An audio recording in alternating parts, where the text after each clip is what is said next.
Hello TT fans and welcome to our April editions rundown. As always, don't forget to subscribe to the channel for all things Hornby. From locomotives to wagons, we've got a few to get through, so let's get started with a brand new Hornby TT 120 train set.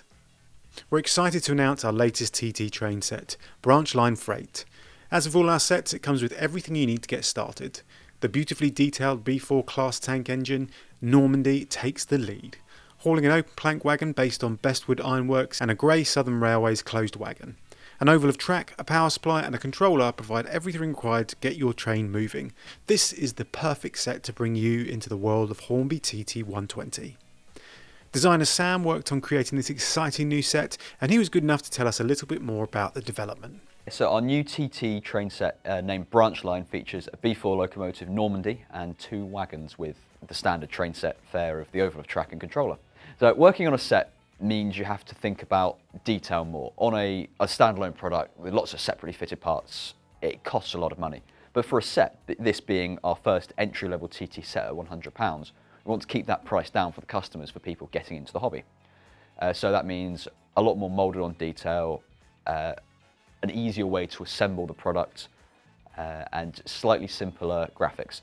Think 1980s Hornby. Traditional train sets you would have grown up with as a child, but in a smaller form factor for the new TT branch line. On any product, you make what you see. But with this, you make what you see, but then have to consider, can we alter that in a way to make it more affordable?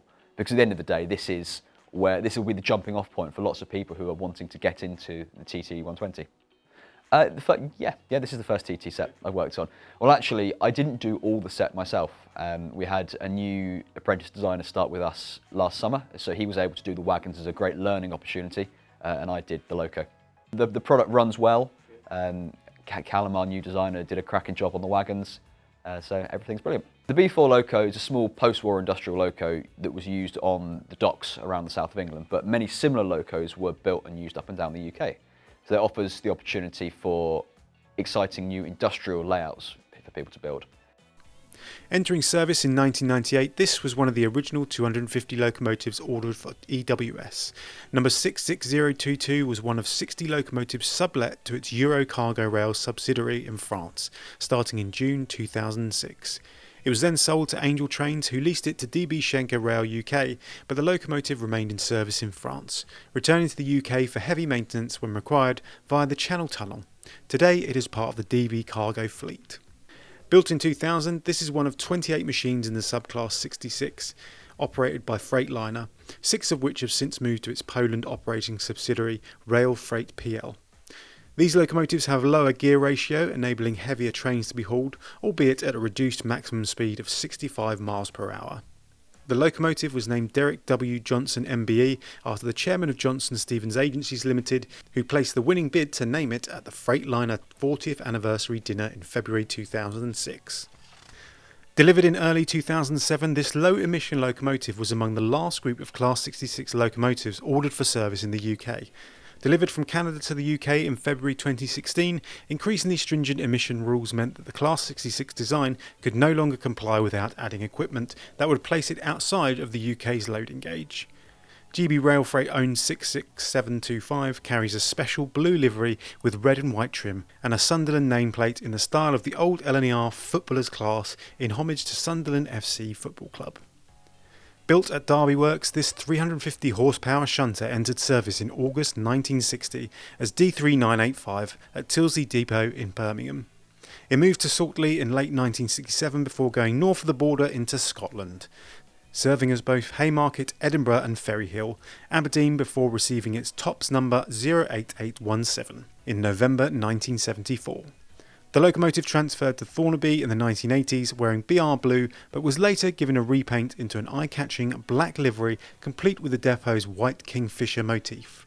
It was withdrawn in May 2004 and cut up by the end of the year. The Princess Coronations, also known as Duchesses, were the ultimate LMS Express locomotives. 24 of the class carried streamlining, which was removed from 1946 onward, but 6233 wasn't one of them.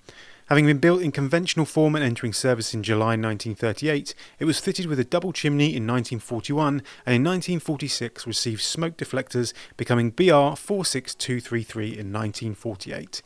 It is preserved at the Midland Railway Butterley and has been a regular operator on the main line. The model depicts Duchess of Sutherland in its built condition prior to being fitted with a double chimney in 1941. The GNER operated the Intercity East Coast franchise between April 1996 and December 2007, operating its trains between London and Scotland and to Yorkshire and the North East. At the start of its operations, GNER operated a fleet of HST Class 43 power cars and Mark III carriages that were inherited from British Rail. These worked alongside Class 91 electrics with their Mark IV carriages and DVTs. The HSTs finding favour on routes to destinations where electrification had yet to be completed. Power cars 43120 and 43115 were part of the inherited fleet and were soon reliveried in the GNER's striking blue with red stripes and gold lettering, as carried by the Hornby models with 43120 powered and 43115 non-powered in the two-car train pack. Virgin Trains won both the Intercity West Coast and Intercity Cross Country franchises following privatisation of BR, commencing services under its Virgin branding in 1997.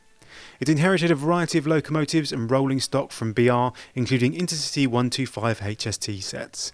Class 43 Power Car 43093 had been named York Festival 88 under BR, but was renamed Lady in Red in 1997, which it carried until 2003.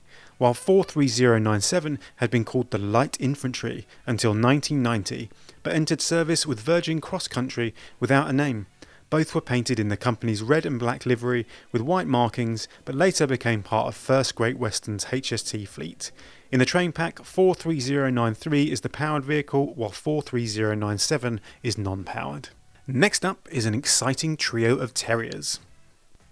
This locomotive entered service as LB and SCR number 78 Knoll in 1880.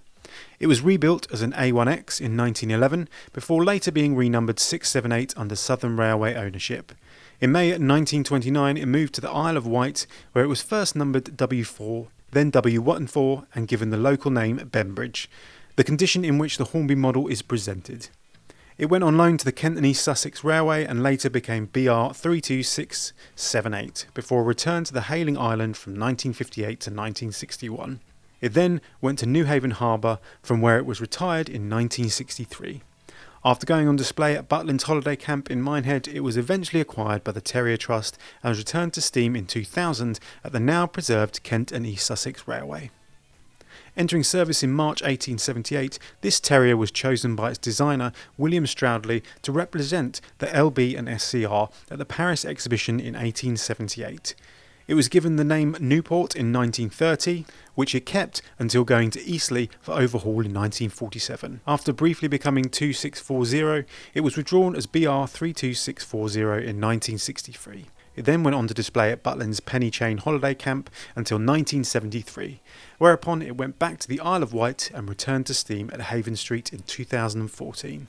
The Hornby model is presented in original Stroudley improved engine green. Starting life in December 1875 as the LMBCR's number 55 Stepney, the locomotive was rebuilt as an A1X in 1912 and fitted out for working its new air-controlled motor train system, and now renumbered 655 was based at West Croydon. Following overhaul at Brighton, it re-emerged in 1927 as B655 and fitted with push-pull gear working the Leon Solent branch. As number 2655, it was hired to the independent Kent and East Sussex Railway, following which it returned to Brighton to emerge in BR lined black as 32655, the condition in which the Hornby model is presented.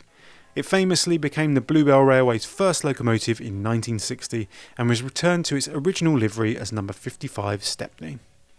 Terriers are always hugely popular, so it's great to be able to offer these in TT 120 scale.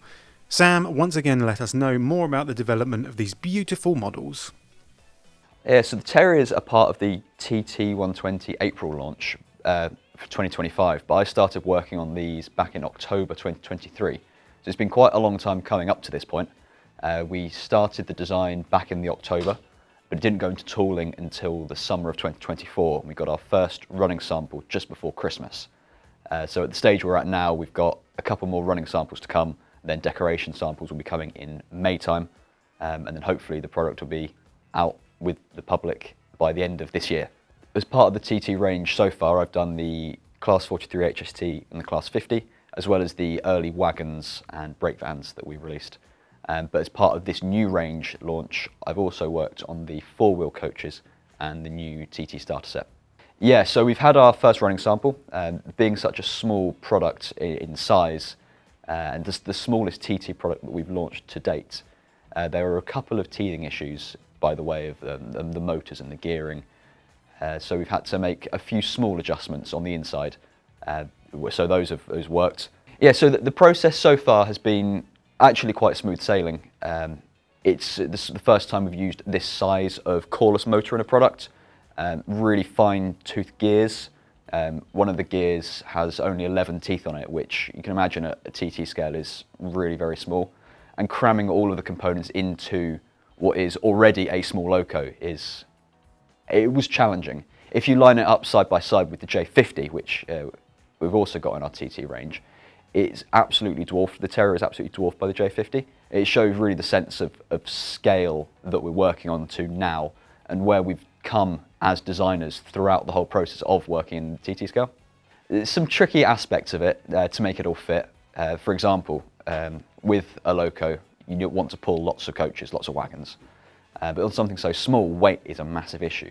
So for the Terrier, the entire product is die-cast. Die-cast chassis, footplate, tank, smoke box, cab, and chimney. So it's only the small extra details that are moulded plastic to be able to get as much weight in as possible. So designing to fit all the details on is great fun. Being able to scale it down from 00, it makes the job easier, but then you have to make some thicken bits up for moulding reasons. The least favourite thing about working on this project is the guilt that someone has to assemble this because it's minute in some areas. Releasing the Terrier gives modelers the opportunity to enter a whole new era for TT, starting in the late 1800s all the way up into preservation with the locos that are still around today. But also lots of different regions. So on our current products, we've got sort of big LNER, you've got LMS, but now we're sort of going to the southern area, so southern England, and also with the four-wheel coaches that were used in various forms all around the country in those sorts of late 1800s, early 1900s. Modelers are going to be able to essentially make little branch lines of wherever they live if they wanted to. Pullman carriages were first seen on Britain's railways in 1874, operated by the Midland Railway between Bradford Forster Square and London St Pancras. This brake parlour third-class car was built in 1923 and operated on the East Coast Main Line. Today it is preserved at the Bluebell Railway. All Pullman trains had first-class kitchen cars in which passengers were served hot meals at their tables. Cynthia was introduced in 1925. Rosamond is another of the luxurious first-class kitchen cars, which offered dining facilities in opulent wood-panelled surroundings. This one introduced in 1924. We also have a selection of HST Mark III coaches from both GNER and Virgin. Originally conceived as locomotive haul stock, the first to be produced were for the prototype HST in 1972. The first production vehicles entered service in 1975 and continued to be built until 1988. Although outwardly similar to the Mark II coaches, it is a completely different design, having a ridged roof and underframe skirt, whereas its predecessor had a smooth roof and a visible below-frame equipment. The Mark III HST coaches differ from the Mark IIIA loco hauled coaches mainly in terms of the electrical arrangements, but are otherwise much the same. Each HST coaches take their supply from a three-phase electrical supply directly from an auxiliary alternator in the power car, whereas the Mark IIIA convert the single-phase AC supply from the locomotive through motor generator units under the floor, which change the train supply to three-phase. We're also adding a range of four-wheel coaches to our TT120 range from SR, LB and SCR and BR.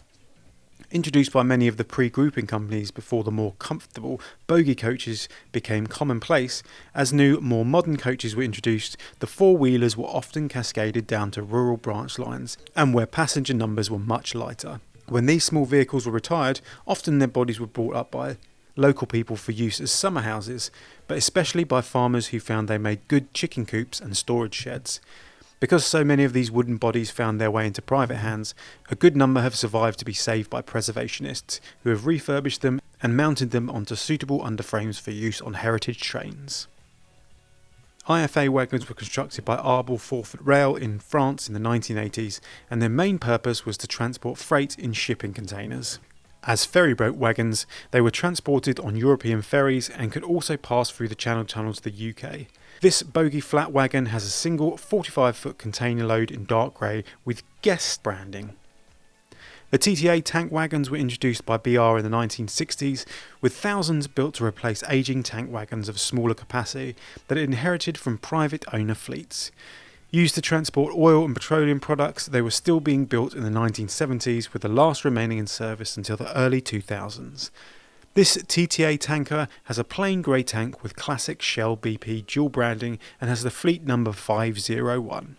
This TTA tanker triple pack features 3 wagons with black tanks carrying Shell branding. Each has a different running number, 657, 1, 2, 3 and 4. With increasing demand for electricity in the 1960s, several new generation power stations were built which required a continuous supply of coal at a rapid rate. A new design of wagon was developed that could be loaded and then emptied via underfloor doors while on the move in what were termed merry-go-round trains. The wagons in the triple pack each have different running numbers. The original and most common of the MGR hopper wagons, these are presented in 1980s BR rail freight livery with red frames. Each of the wagons have a different running number. These were built in vast numbers for private owners to move all types of bulk liquids by rail, including petroleum, oil, tar, paraffin and chemicals. Although there were many variations in design, they were a common sight on Britain's railways from the early part of the 20th century. Each of these attractively painted Royal Daylight petrol tankers has a different running number, 153, 45, 46 and 47. Finished with Fina markings of Belgian manufacturer Petrofina, this petrol tank wagon carries number 136. A great selection of models joining the TT range. You can find out more about all these models and more at hornby.com.